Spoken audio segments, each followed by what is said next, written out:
Blood flow क्या होता है? ब्लड फ्लो ये होता है कि हमारे पास ना जो ना एक ब्लड की क्वांटिटी पास कर रही है ना किसी भी एरिया से एक पीरियड टाइम में, मतलब यहाँ से जो सी ब्लड की क्वांटिटी पास कर रही है ना एक पीरियड टाइम में, उसको हम कहते हैं ब्लड फ्लो। ब्लड फ्लो ना हम मिलीमीटर में इसको रिप्रेजेंट करते हैं। ब्लड फ्लो हमारे पास ना इसका यूनिट होता है कि लीटर्स पर मिनट, और हमारे पास ना मिलीलीटर पर मिनट भी इसको कर लेते हैं। हमारे पास टोटल सर्कुलेशन में ना बंदे का जो सा ब्लड फ्लो होता है ना वो 500 मिलीलीटर पर मिनट होता है। मसलन ये हमारे पास कार्डियक आउटपुट होता है और यही हमारे पास ब्लड फ्लो होता है। ये आता कैसे? कार्डियक जो सा आउटपुट होता है वो हमारे पास होता है कि हार्ट कितनी टाइम बीट करता है, heart rate plus stroke volume 70, इसको इससे मल्टीप्लाई करेंगे तो 500 मिलीलीटर आ जाएगा। इसके बाद हमारे पास आ जाता है दो तरह के फ्लो होते हैं ब्लड फ्लो। एक लेमिनर ब्लड फ्लो होता है और एक हमारे पास पैराबोलिक। लेमिनर ब्लड फ्लो ये होता है कि हमारे पास ना लेमिनर और टर्बुलेंट। लेमिनर ये होता है कि हमारे पास स्ट्रेट जोन से वो ब्लड फ्लो कर रहा है। अब आप देखें कि जो सी वॉल के साथ है ना पैराबोलिक वेलोसिटी ये कैसे देता है? जो से वॉल के साथ ये ब्लड फ्लो हो रहा है ना, ये बॉल के साथ इसके साथ वॉल के साथ इसका फ्रिक्शन है, यहाँ पे वेलोसिटी कम होगी, इसकी इससे ज़्यादा होगी जो सा सबसे दरमियान में होगा ना, क्योंकि उसमें बिल्कुल ही फ्रिक्शन कम है तो उसकी सबसे वेलोसिटी ज़्यादा होगी। ये देखें ये हमारे पास पैराबोलिक सी कर्व बन गई है, इसलिए लेमिनर फ्लो जो सा होता है पैराबोलिक सी कर्व बना देता है। टर्बुलेंट फ्लो क्या होता है? टर्बुलेंट फ्लो हमारे पास ये होता है कि हमारे पास ना ये देखें, ये जो से हमारे पास लेमिनर फ्लो कोई नहीं है, ये जो से है ना एरोज ये एक दूसरे के दरमियान ये डिसऑर्डर फ्लो है, और इस डिसऑर्डर फ्लो की वजह से हमारे पास ना वर्ल्स बनते हैं, मतलब ऐसे वर्ल बनते हैं हमारे पास आर्टरियाँ कैपिलरी के अंदर। उस वर्ल्ड की वजह से ना हमारे पास एडी करंट आते हैं, उन वर्ल्स को एडी करंट कहते हैं, और वो हमारे पास रेजिस्टेंस देते हैं। जितनी रेजिस्टेंस ज़्यादा होती है उतना ही हमारे पास ब्लड फ्लो कम हो जाता है। अब हमारे पास है रिनॉल्ड्स नंबर। रिनॉल्ड्स नंबर हमारे पास होता है कि टर्बुलेंट अकर करने की कैपेबिलिटी कब ज़्यादा होती है, वो हमें रिनॉल्ड नंबर बताता है। अब एक वेसल है उस वहाँ एक जगह से ब्लड फ्लो कर रहा है, तो वहाँ पे उसकी अगर ब्लड की वेलोसिटी ज़्यादा है ना तो ज़्यादा चांसेस हैं कि ब्लड जो है उसकी ना टर्बुलेंट फ्लो होगा। अगर ब्लड थिक हो गया, उसकी विस्कोसिटी डेंसिटी उसकी ज़्यादा हो गई है, तो उसमें भी चांसेस हैं कि ब्लड जो है वो स्मूथली फ्लो नहीं करेगा, उसका फ्रिक्शन ज़्यादा होगा और उसकी टर्बुलेंस हो सकती है। फिर उसके बाद हमारे पास होता है डेंसिटी होगी, उसके बाद हमारे पास होता है ये विस्कोसिटी। ये इन्वर्सली प्रोपोर्शनल है विस्कोसिटी के। अगर विस्कोसिटी हमारे पास कम होगी, मतलब विस्कोसिटी कम, ब्लड कम थिक है, तो हमारे पास रेनॉल्ड नंबर ज़्यादा, हमारे पास जो है वो टर्बुलेंस अकर करने की कैपेबिलिटी भी कम होगी। इसके बाद हमारे पास आ जाता है रेनॉल्ड नंबर कब कब होता है? हाई वेलोसिटी होगी टर्बुलेंट फ्लो होगा। पल्साइड नेचर हमारे पास हार्ट ने बीट किया, हार्ट फिर हार्ट ने systole diastole systole diastole systole diastole, तभी हमारे पास ना टर्बुलेंट फ्लो की ज़्यादा कैपेबिलिटी होती है। इसके बाद हमारे पास है कि रोटा में क्या सडन हमारे पास ना उसका डायमीटर चेंज हुआ, सडन जो सा टर्न सा आ गया रोटा में, तभी हमारे पास ये हो सकता है टर्बुलेंट फ्लो। और अगर वेसल का डायमीटर है जो सा ये डायमीटर है, डायमीटर लार्ज हो जाएगा तो उसका जो सा एरिया ज़्यादा ज़्यादा हो जाएगा ना वेसल का, और इसके जो से मॉलिक्यूल होंगे ब्लड के वो ज़्यादा कोलाइड करेंगे, इसकी वजह से फ्रिक्शन ज़्यादा होगा और वो कम हो जाएगा।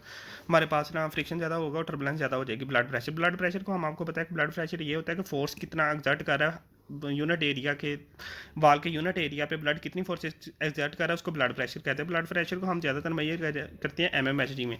मतलब अगर हम 50 एमएमएचजी का मतलब है कि वो ब्लड का प्रेशर उसको ना मरकरी को 50 एमएमएचजी तक ना ऊपर लेके जा सकते हैं। मतलब हमारे पास एक ये यूनिट होता है, एक हमारे पास होता है यूनिट सेंटीमीटर ऑफ वाटर। अब 1 millimetre of mercury 1.36 centimetre of water के इक्वल होता है। इसकी रीज़न क्या है? इसकी रीज़न ये है कि जो सी स्पेसिफिक ग्रेविटी होती है ना मरकरी की वो 13.6 टाइम ज़्यादा होती है वाटर से, और हमारे पास 1 सेंटीमीटर में 10 मिलीलीटर होते हैं।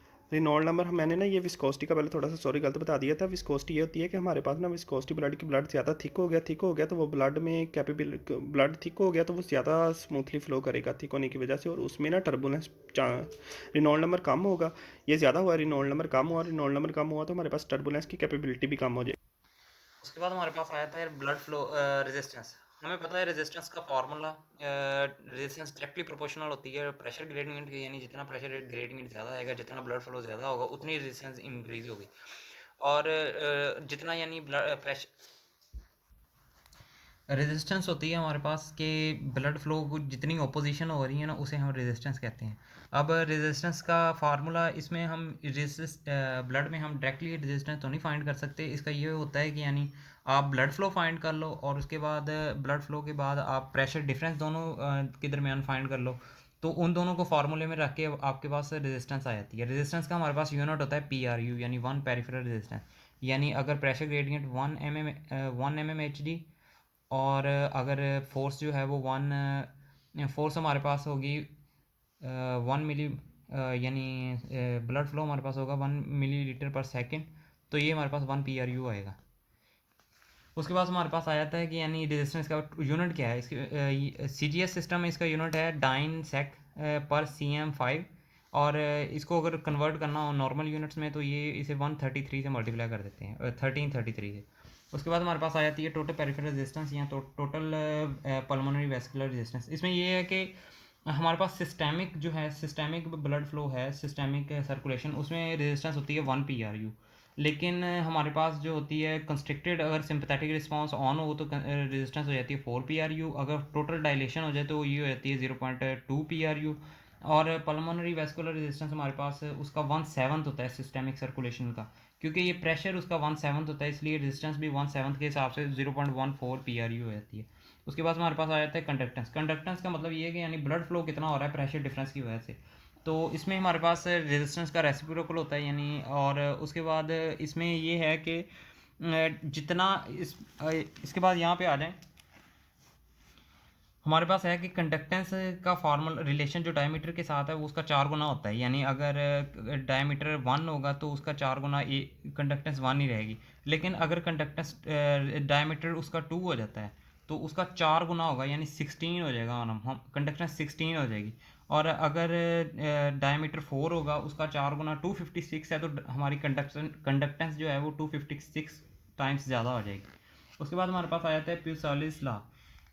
प्यूसैलिस लॉ में हमारे पास आ जाता है कि ब्लड फ्लो को हम मेजर करते हैं, ब्लड फ्लो कितना फ्लो कर रहा है, तो इसके रिलेशंस हैं। यानी ये डायरेक्टली प्रोपोर्शनल है प्रेशर ग्रेडियंट के, जितना प्रेशर ग्रेडियंट ज़्यादा होगा उतना ब्लड फ्लो ज़्यादा होगा। और डायमीटर के, जो मैंने अभी बताया कि जितना डायमीटर ज़्यादा होगा उतना ही ब्लड फ्लो ज़्यादा होगा।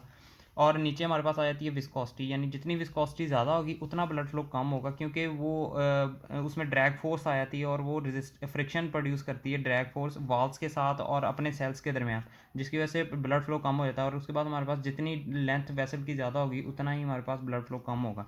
उसके बाद हमारे पास आ जाता है कि पैरेलल ब्लड फ्लो और सीरीज ब्लड फ्लो। इसमें सिंपल है कि अगर ब्लड फ्लो सीरीज़ में होगा तो उसमें हमें हमें जो है रेजिस्टेंस प्लस करनी पड़ेगी। जैसे यहाँ पे टोटल रेजिस्टेंस हमारे पास होगी इन सब का जमा करके, यानी फिर ब्लड को बहुत ज़्यादा रेजिस्टेंस होगी। और इसका ये एक नुकसान भी है कि अगर एक जगह ब्लॉक हो जाता है तो सारा ब्लड ही ब्लॉक हो जाएगा। लेकिन जब हम पैरेलल में आ जाते हैं तो इसमें हमारे पास बहुत सारे पाथवेज बन जाते हैं।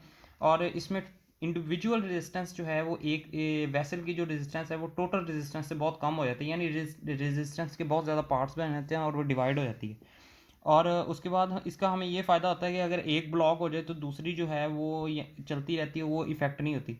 और बहुत सारे पाथवेज मिल जाते हैं फ़्लो करने के लिए, जिसकी वजह से कंडक्टेंस भी हमारी जो है वो बहुत ज़्यादा इंक्रीज़ कर जाती है।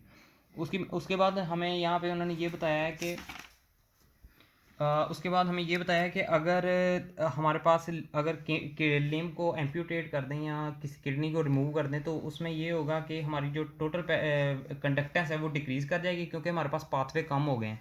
और जो रेजिस्टेंस है वो इंक्रीज़ कर जाएगी। ये यहाँ से समझें, अगर मैं इसे ब्लॉक कर देता हूँ तो ब्लड को फ्लो करने के लिए थोड़ा एक पाथ मिलेगा, और जो बकिया ब्लड होगा जो जिसने यहाँ से गुजरना था वो भी यहीं से गुजरेगा, जिसकी वजह से रेजिस्टेंस जो है वो ज़्यादा हो जाएगी और कंडक्टेंस कम हो जाएगी। उसके बाद हमारे पास आ जाता है ऑटो रेगुलेशन। ऑटो रेगुलेशन में यही है कि आर्टीरियल प्रेशर जो है, ब्लड फ्लो जो है उसे रेगुलेट करना होता है 70 to 175 mmHg के दरमियान। इसे ब्लड फ्लो ऑटो रेगुलेशन कहते हैं। ये सिंपैथेटिक रिस्पांस के ज़रिए यानी रेगुलेट की जाती है। इसमें हमारे पास बहुत सारे हार्मोन्स भी आ जाते हैं, जिनमें नॉरएपिनेफ्रिन है, एंजियोटेंसिन है, वेसोप्रेसिन है और एंडोथेलिन वगैरह हैं, जो कि ब्लड फ्लो को कम करते हैं। और उसके बाद हमारे पास इनका रिलेशन है, प्रेशर फ्लो रिलेशनशिप है।